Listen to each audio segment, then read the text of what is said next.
and to begin with verses 1 through 15. And Mr. Green, I'm going to need you to kind of pay attention and let me know if if my mic cuts off. All right. Genesis 45, verses 1 through 15. Then Joseph could not control himself before all those who stood by him. He cried, "Make everyone go out from me." So no one stayed with him when Joseph made himself known to his brothers. I'm going to stop there for a moment and let's talk about some foundational stuff. What is this scene the culmination of? There's been a lot of years that have taken place here that have brought about this moment. We'll go all the way back to Joseph at home with his brothers and his family when he was a youth, and he has these visions, and he tells his father and his brothers about the vision, and how did they react to his visions? Anybody remember?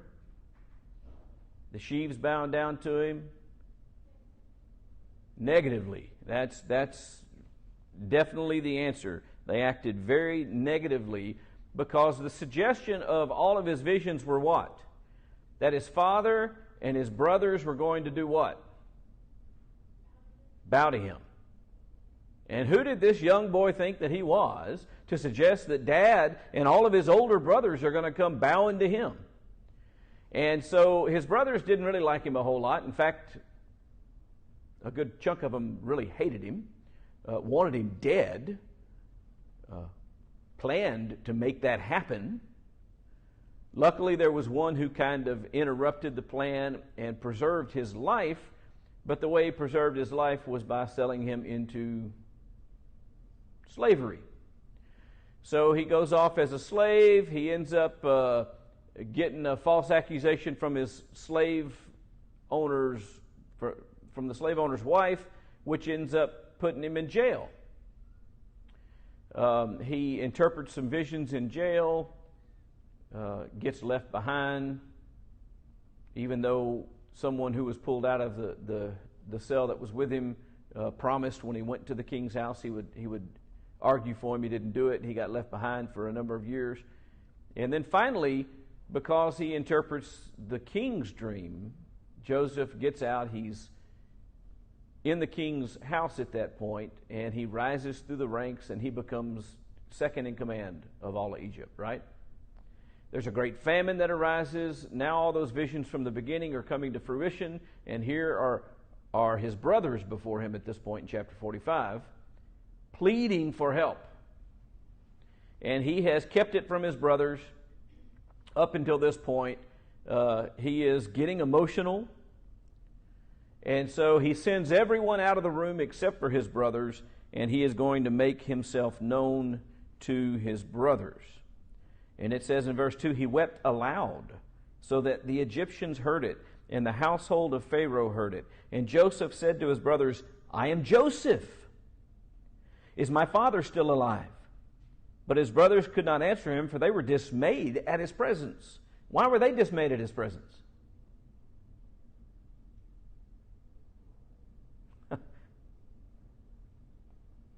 They likely didn't think he was still alive, number one. And if he was still alive, where should he have been? A slave somewhere. But instead, he's sitting on the throne of Egypt. And what would that maybe make you think could possibly happen? Start thinking about that. Joseph said to his brothers, "I'm Joseph. Is my father alive?" The brothers could not answer him. They were dismayed at his presence. So Joseph said to his brothers, "Come near me, please." They came near, and he said, "I am your brother Joseph, whom you sold into Egypt. And now do not be distressed or angry with yourselves because you sold me here, for God sent me before you to preserve life." What an attitude. What an amazing attitude. Because listen, let's be honest with ourselves. If our siblings had treated us that way, and then we had gotten into a position where we had immense power and control over their lives, what would we likely do? Okay, most of us have had siblings. and we weren't in immense control and power over their lives because we weren't the ruler of the known world, and we didn't have literally control over life or death the way that Joseph did over his brothers. But we did have opportunities from time to time to get revenge on our siblings for things that they did to us. And what did we do? We sought revenge. Let's be honest. We don't want to lie. We want to be honest with ourselves. There were times when we took the route that most of us want to take. Do not be distressed or angry with yourselves, he told them, because you sold me here, for God sent me before you to preserve life. For the famine has been in the land these 2 years, and there are yet 5 years with which there will be neither plowing nor harvest. So it's got 5 more years to go. God sent me before you to preserve for you a remnant on earth and to keep alive for you many survivors. So it was not you who sent me here, but God. He's made me a father to Pharaoh and lord of all his house and ruler over all the land of Egypt. Hurry up, go to my father and say to him, thus says your son Joseph, God has made me lord of all Egypt. Come down to me, do not tarry. You shall dwell in the land of Goshen. You shall be near me, and you and your children and your children's children and your flocks and your herds and all that you have. And I'll provide for you. For there are yet 5 years of famine to come, so that you and your household and all that you have do not come to poverty. And now your eyes see, and the eyes of my brother Benjamin see, that it is my mouth that speaks to you. You must tell my father of all my honor in Egypt and all that you have seen. Hurry and bring my father down here. And he fell upon his brother Benjamin's neck and wept. And Benjamin wept on his neck, and he kissed all of his brothers and wept upon them. After that, his brothers talked with him. You know what Joseph is doing here? He's doing unto others the way that he would have them do unto him, not the way that he feels like they deserve.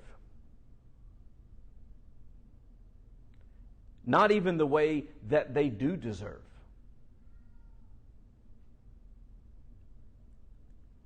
But instead, he's treating them as if they've done nothing wrong. And promising to do what? Not get back at them, but deliver them and help them and provide for them. Use his authority that he now has not to get back at them for what they've done to him, but instead use it to their benefit. And that's what we've been talking about. In all of these things, that's the way it ought to be. As parents, we should use our authority to the benefit of our children. As bosses, we should use our authority to the benefit of our employees. As shepherds in the Lord's church, we should use our authority to benefit and build the faith of the church.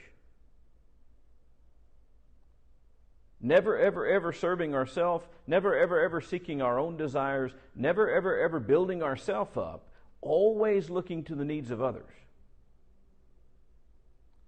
Do unto others as you would have done to you. Chapter 50, same book, chapter 50 in verse 15.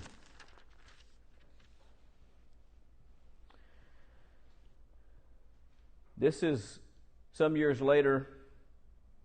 Dad has died. When Joseph's brothers saw that their father was dead, they said, it may be that Joseph will hate us and pay us back for all the evil that we did to him. So all these years later, okay, what they're thinking now is, wait a minute, maybe Joseph was just being nice to us because Dad was still alive. You remember the first thing that he asked? When he revealed himself and he said, it's me, the first thing he wanted to know was what? Is Dad still alive? So now, all this time has passed. They've been living in Egypt. They've benefited from the care of Joseph, but they're still concerned that maybe he's going to try to get them back now that Dad's gone.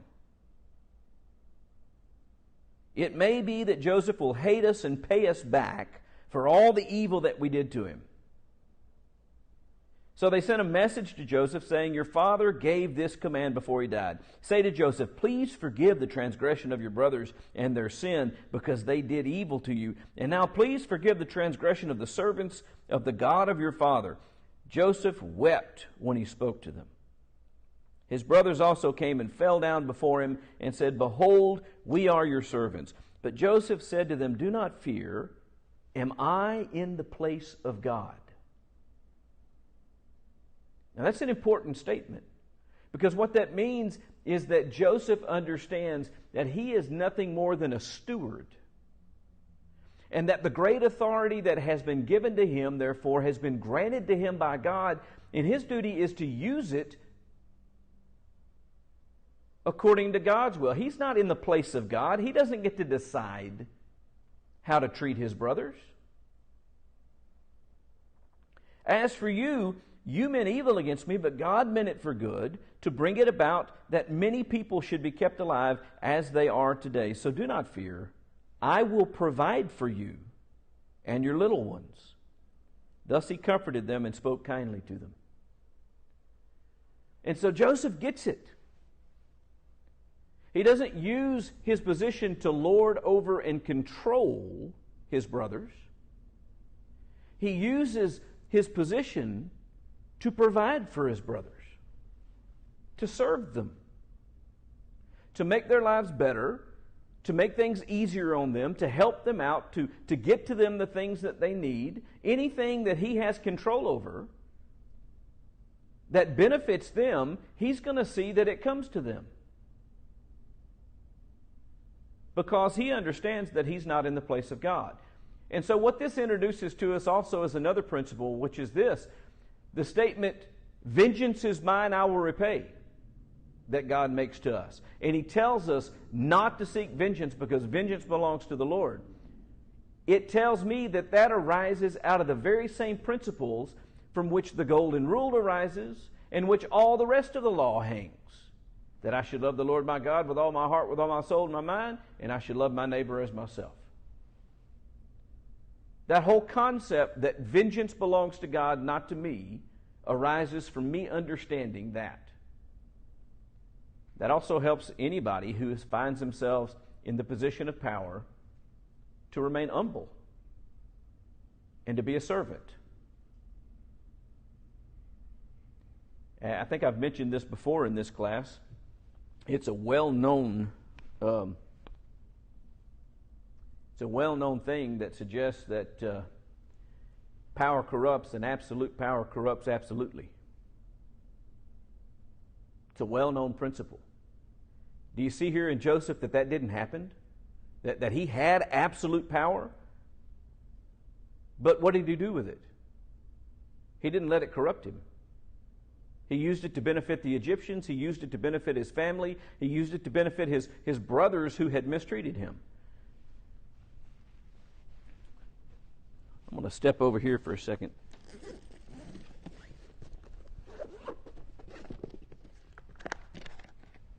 Pretty sure I'm going to have a dead battery in just a minute, so I'm going to go ahead and prepare for that.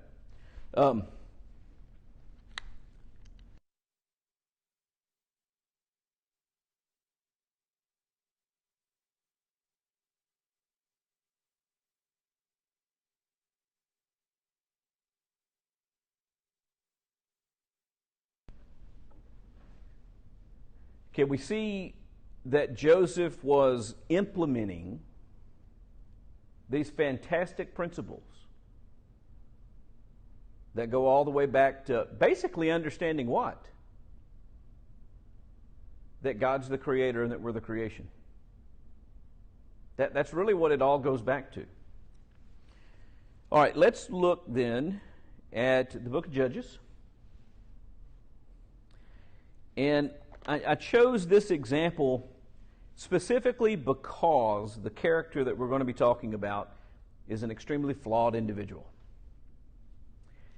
He is misogynistic to a great respect, self-absorbed, uses people throughout his lifetime, abuses power that's been given to him, and we're talking about Samson.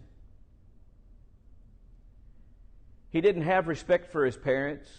He didn't have respect for God to a large degree. Because God had told the Israelites to do what? Not to get involved romantically and engaged in marriages and such with people from the nations that surrounded him, but who was Samson attracted to? Who did he marry? Not a fellow Israelite, but the people he was not supposed to marry. Despite the fact that his parents warned him against it, despite the fact that God had said not to do it. Trouble with all that too, by the way, right? One of the girls that he gets mixed up with works with the enemies, finds out the origin of his strength. And interestingly enough, I'm not convinced that the origin of his strength was in his long hair. The long hair was part of the vow that he was living under to demonstrate his fidelity to God. And when he wasn't faithful to God, God took his power away from him. And so he ends up a prisoner with his eyes put out, working for the enemy, and now at the scene that we're going to look at, he is brought out for sport. They're going to make a public spectacle out of him and watch him for their enjoyment. By the way, this is an example of doing the Philistines doing the very thing that we're talking about not doing with your power and authority. Okay, God had given Samson over to the Philistines. What were they going to do with the authority they had over him? Well, I'll tell you what they did with him. They put his eyes out. They made him engage in slave labor, and then they made a public spectacle out of him.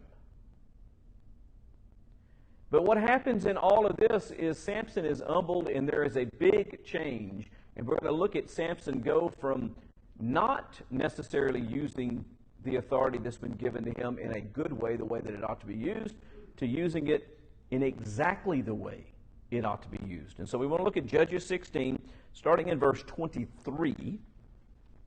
The lords of the Philistines gathered to offer a great sacrifice to Dagon, their god, and to rejoice. And they said, "Our God has given Samson, our enemy, into our hand." And when the people saw him, they praised their God, for they said, "Our God has given our enemy into our hand, the ravager of our country, who has killed many of us." So Samson had been given power over the Philistines for all of those years, and they believed that Samson was just the worst. And because they now had power over Samson, they believed that their god Dagon had given them the victory, when in fact it was God that was no longer with Samson.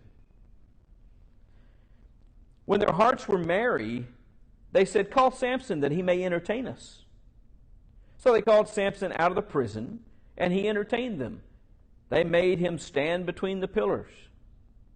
And Samson said to the young men who held him by the hand, "Let me feel the pillars on which the house rests, that I may lean against them." Now the house was full of men and women. All the lords of the Philistines were there, and on the roof there were about 3,000 men and women who looked on while Samson entertained. I don't know what they had Samson doing for entertainment, but they were making a public spectacle out of him. And there's everybody of authority and power and wealth among the Philistines that's in this place. So verse 28 says, "Then Samson called to the Lord and said, 'O Lord God, please remember me, and please strengthen me only this once. O God, that I may be avenged on the Philistines for my 2 eyes.'" Samson grasped the 2 middle pillars on which the house rested, and he leaned his weight against them, his right hand on the one and his left hand on the other. And Samson said, "Let me die with the Philistines." That is an important statement. You realize that what Samson is doing here is not saying, "God, get me out of here." He's not even saying, "God, give me my sight back." Could God have done those 2 things, by the way? Did God have the means, the power, the ability to deliver Samson out of the Philistines' hands? Certainly. Could God heal the blind? Yeah, Jesus did it, didn't he? So, he's not asking for that. Instead, he's saying, God, use me. Use me as the avenger. Let me die with them. He's offering to sacrifice himself now for the well-being of the Israelites. He knows that everybody of any power, influence, or wealth of the Philistines is in this room. He sees that's a terrible figure of speech, isn't it? He didn't see anything. He becomes aware of an opportunity. And he petitions God and says, God, look, I know that my own actions got me to this place, but for this one time, just give me my strength back, and I'll die with these people to deliver the children of Israel. He bowed with all of his strength, and the house fell upon the lords and upon all the people who were in it. So the dead whom he killed at his death were more than those whom he had killed during his life. Then his brothers and all his family came down and took him and brought him up and buried him between Zorah and Eshtaol in the tomb of Manoah, his father. He had judged Israel 20 years. One of the greatest things that Samson did was offer himself as a sacrifice to deliver the people. That's how Samson delivered the people. You see any parallels in that, by the way? I believe to a large degree that Samson is foreshadowing the Christ. It was in Jesus' death that he won the victory. And it makes it a point to tell us that Samson did more in his death than he ever had done in his life. This was the preeminent event in Samson's life in terms of how he functioned as a judge for Israel. And you got to remember from all those, it's been a couple of years ago now, I guess, since we studied the judges, that the judges were raised to deliver the people of Israel from the enemies. That was their primary function. How Samson did that was by using the strength that God gave him to offer his own life to deliver the people. That is as high of an example of servitude, using your authority and your power in service to others, as there can be.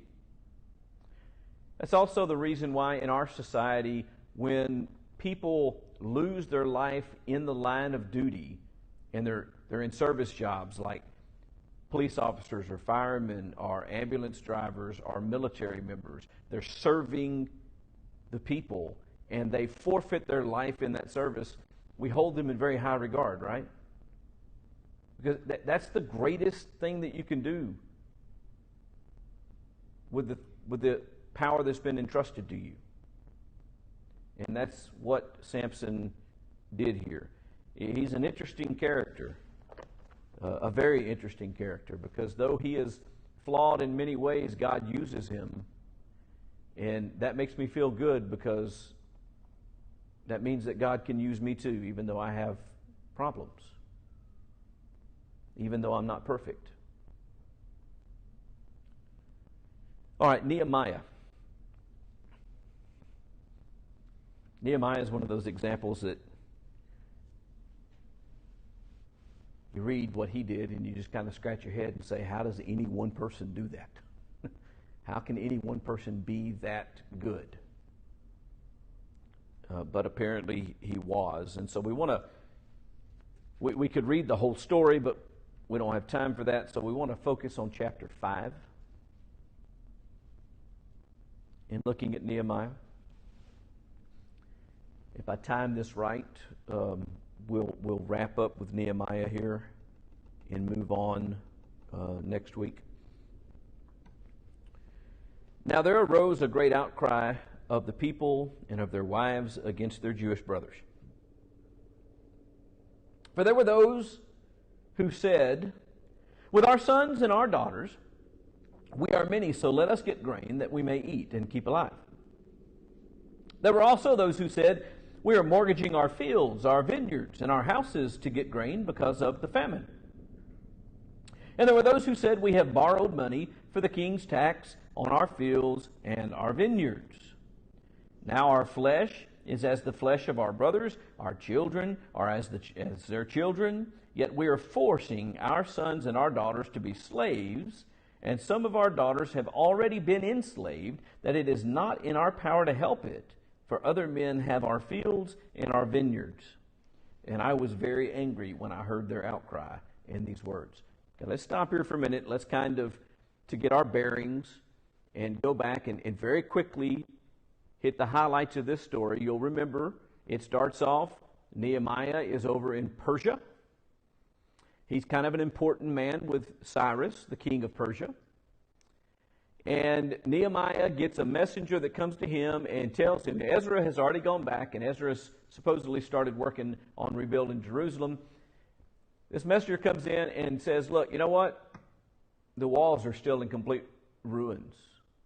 Nothing's been done to defend the city of Jerusalem. It's still in shambles. And Nehemiah weeps when he gets word of that. And then he prays to God, and he decides that he's going to get up and do something about it, that it's not good enough just to be sorry about it, that he needs to do whatever he can. And so he uses his influence with the king to get permission to go back and rebuild the walls of Jerusalem.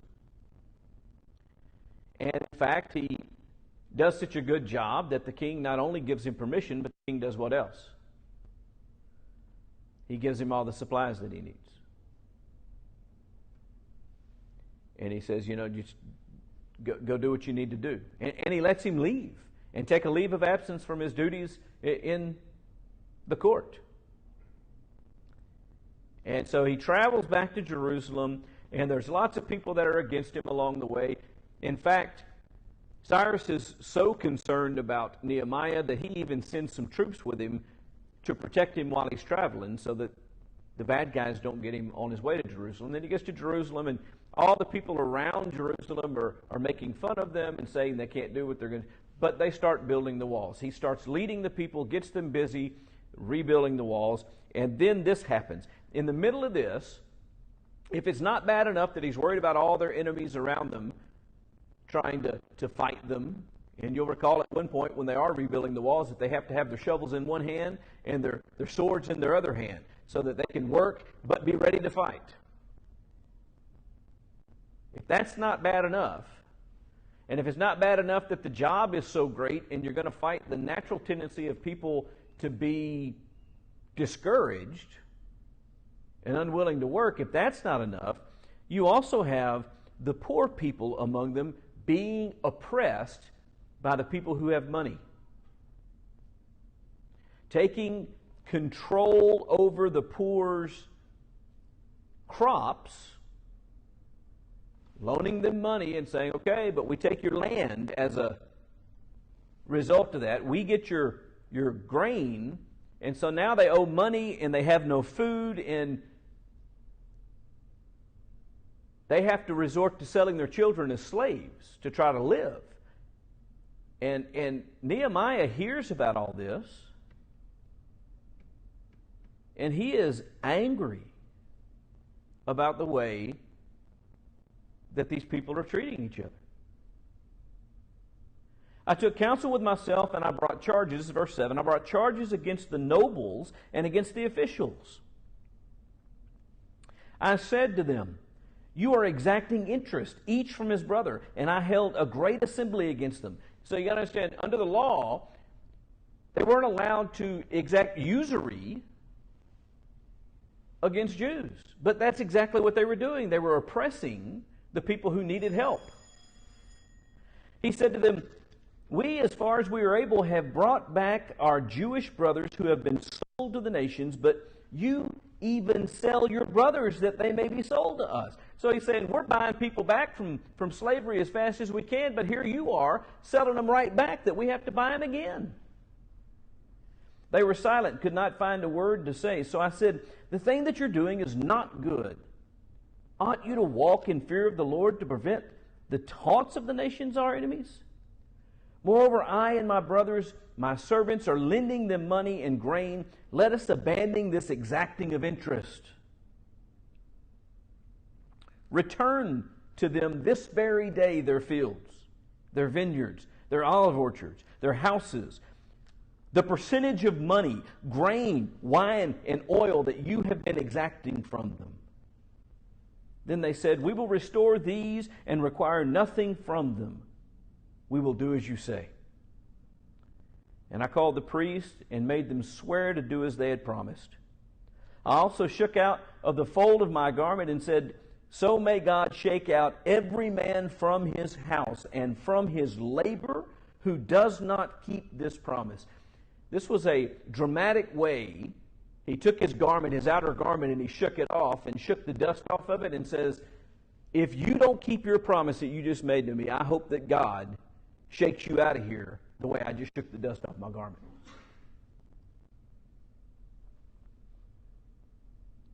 So that he may be shaken out and emptied. And all the assembly said, amen. Praise the Lord. And the people did as they had promised. And so here's an example of Nehemiah using his authority, using his power, using his position, not to help himself at all, but to protect the most vulnerable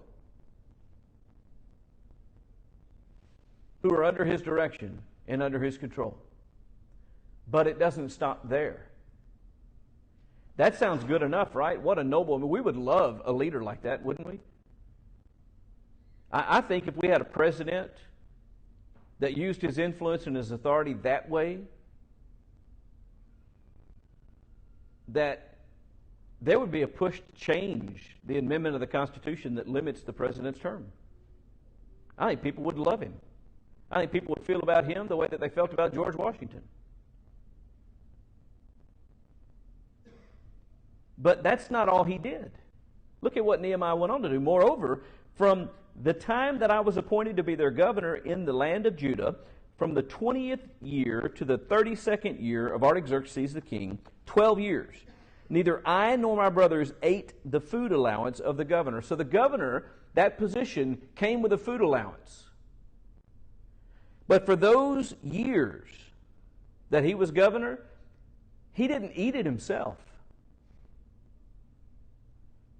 The former governors who were before me laid heavy burdens on the people and took from them their daily ration, 40 shekels of silver. Even their servants lorded it over the people, but I did not do so because of the fear of God. And so the governor had the power to excise taxes from them to provide this food allowance. But he said, I didn't do it because of the fear of God. He had more respect for God and more respect for God's law. And he said, you know what? I have this authority and power that's given to me, but, I don't have to do that. Now, the guys who were before him, they did do it. But he didn't. I also preserved in the work on this wall, and we acquired no land, and all my servants were gathered there for the work. His whole entire household was involved in the work. Moreover, there were at my table 150 men, Jews and officials, besides those who came to us from the nations that were around us. And so, not only did he not take his food allowance and he paid for his own groceries, but you see what else he did? He fed a bunch of extra people. Now, what was prepared at my expense for each day, notice this, at my expense. He paid for this.